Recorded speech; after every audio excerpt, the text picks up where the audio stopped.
Hello everyone, welcome to episode 6 of the Hawkins Do You Copy podcast. My name is Lauren. And my name is Emily, and in this podcast we talk about all things Stranger Things.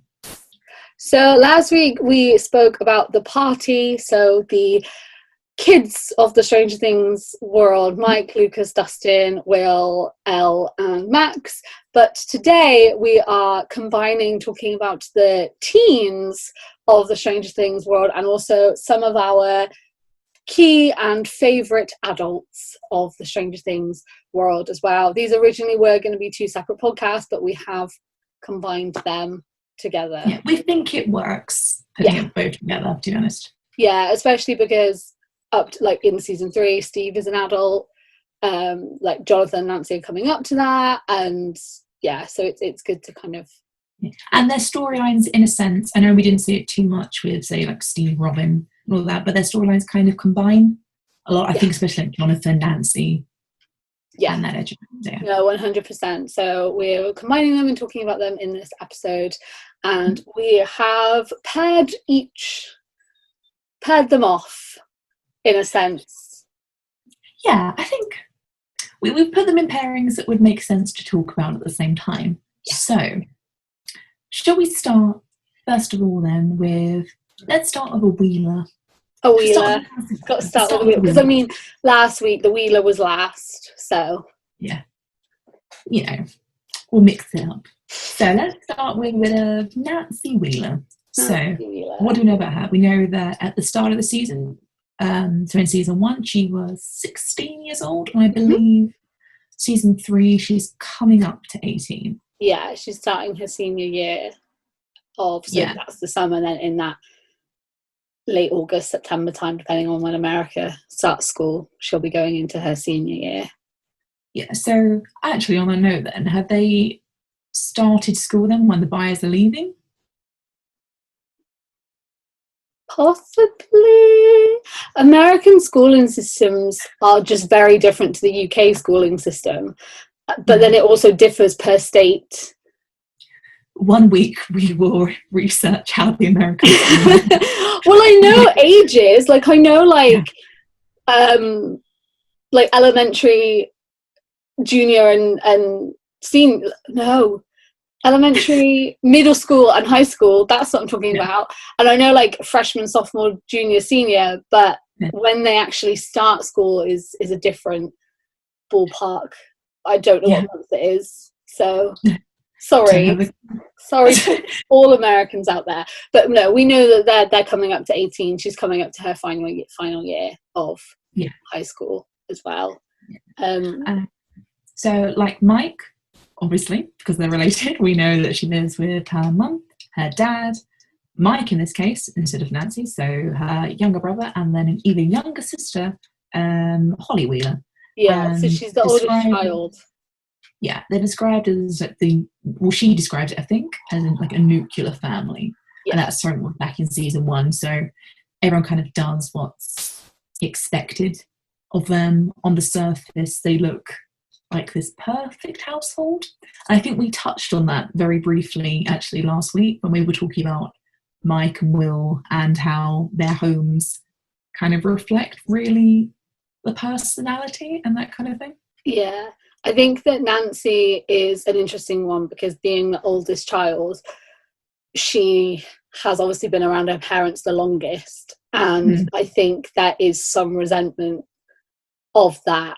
We have that really lovely moment in season 3 where her and Karen really bond and they have that chat, which is really nice. But she does have that sort of resentment of her mum is just in a marriage where she's not particularly happy and her dad is just not involved at all, but these appearances are kept up, and she's expected to have these keep up these appearances and behave a certain way and be a certain way, and because that's sort of what her family is centered around. It's not a loving family, because Karen and Ted do love them, but it's just not as involved personally. It's more of an appearance type of thing. Yeah, we will obviously talk about this when we talk about, say, Joyce and Karen a little bit, but you brought up yesterday, actually, when we were looking into it, about the idea that Karen brings around this food parcel, essentially, to Joyce when Will's gone missing. And is that the idea of that this is, I think I said that it almost seems almost like what it's expected. It's kind of like it's fake. It's a story, a movie. And I know that she's being nice, and I know that it's like I'll bring her some food so she doesn't have to cook, and I know that that's sort of the logic behind it. But Joyce is like, I just want to find my kid. Like, I need people to listen to me about other things, not, you know, not like the second, whatever. Yeah, the second Joyce shows a sign of, when she starts talking to Holly and she says, did you see something? Karen's like, we'll go now. And I know that she's sort of, Joyce was probably acting a bit erratic, but if she really wanted to be there for her to talk to, she would have spoke to her about that. It's more like taking the casserole around, was like, I've done my good deed. Yeah, I've helped. Like a distraction rather than actually, I realise you're very upset, so I'm going to distract you with food. Yeah, it is interesting, and I think that Nancy is meant to do that as well. You sort of see that with when they go to Barb's parents for dinner. Yeah, in fact, that whole, if we bring Steve into this, that whole relationship with Steve, actually, it's, I mean, even though they kind of worked, they work in a very short-term sense, that you can tell that if that carried on, it would go down the Karen and Ted route. Yeah. And that sounds horrible because I love Steve as a character, but you can tell that Steve is almost like that expected character for her to be in. And I think if it was any other movie or any other TV show, of course, he would be like the hero come to rescue her from her family, that kind of character. Yeah. So it's really nice to see actually that trope twisted with Jonathan. Yeah. Like, you know, Steve, sort of, his dad is successful. He's expected to do this, get a job straight away and work and provide. And Steve and Jonathan are just the completely opposite people. And I do think that, that's right. And I think Nancy has her realization of, I don't want to be put in a position that my mum's put in. She's with him because she, you know, he gives her money, and not that that's why Karen is there, but like it's sort of become this, Karen wouldn't get a divorce because of like appearances sake. Exactly.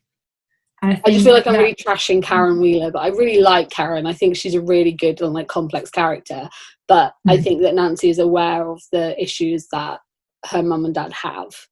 Yeah, I think that moment comes per we're just bringing in all the adults and all the teens here all in one moment. It combines. It's good.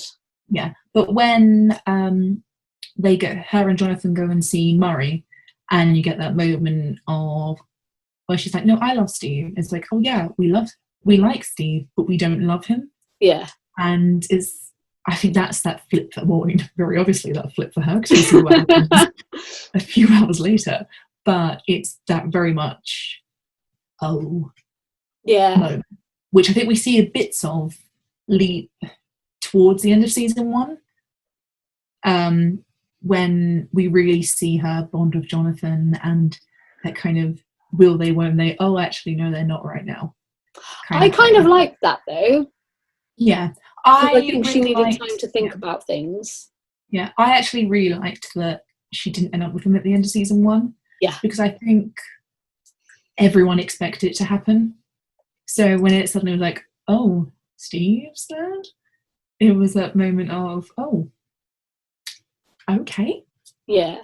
But I did think that was good. I also think that there's a discussion Dustin says about how Nancy used to be cool and then she's not anymore, and like I think she goes from, I think there's sort of 2 reasons to that. The one is that she stops sort of hanging out with them because it's not what she's supposed to do, and she wants to hang out with the right people, and her siblings are not necessarily, you know, they're younger than her and they're doing things that she doesn't want to do and that kind of thing. But also she's so adamant of like wanting to get out that I wonder if subconsciously it was a sort of pulling away from them, so that when she goes to college, there's less of like missing them. I never thought of it that way before. Like creating some kind of distance of like, I need to get out of this house, and the second I can do that, I'm going to do that sort of thing. And that does make sense. I generally never thought of it that way. I always saw it as more of a case of, it was still that appearances sense thing. Yeah. But it was more the idea of that I have to be this kind of person. Because I mean, she's described very much as like perfect, isn't she? She's very like, oh, she's Nancy, she's prim and proper. And I think Robin says something along those lines in season 3. Yeah. As well. And it was only when when Steve turns around and goes, no, she's not like that at all.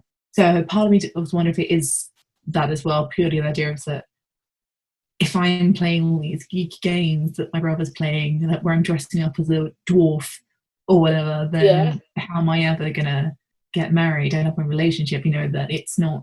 Yeah. You know, she's not allowing herself to feel that. Whereas I think, to bring Jonathan into it briefly, on the flip side, we love comparing the bias, the wheelers here. To bring him into it, he would, I think, willingly drop everything to dress up as, I don't know, Will's wizard sidekick. No, genuinely. But I think Nancy would now. Yeah. But like that never sort of changed for Jonathan. No. But Jonathan has a I'm not like other boys situation going on, which does annoy me a little bit. Like he definitely has, you know, everyone talks about like it's not like other girls, but I'm not like other boys. It's just as annoying. The alternative cool kid who listens to 70s rock. That is Jonathan. He is the manic pixie dream boy, essentially. He is. I was born in the wrong era. Yeah. Teenager. But he would drop everything for Will. And I think it takes Nancy by surprise in season 1 how worried she is about Mike being there. Yeah, because I think I can't remember if it's season 2 or season 1 we see this. Doesn't Mike say a comment of something like Nancy's there? Yeah. Or there's that moment where, he is surprised, definitely. I can't remember what season it is now. I think it is season 1.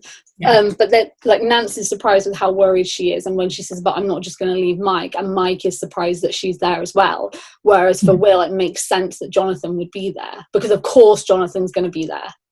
Yeah, exactly. You know, like... Yeah. So I think, doesn't Jonathan literally call Will his best friend or something at one point? Yeah. So it's not going to be a shock. No, not at all. So speaking of Jonathan,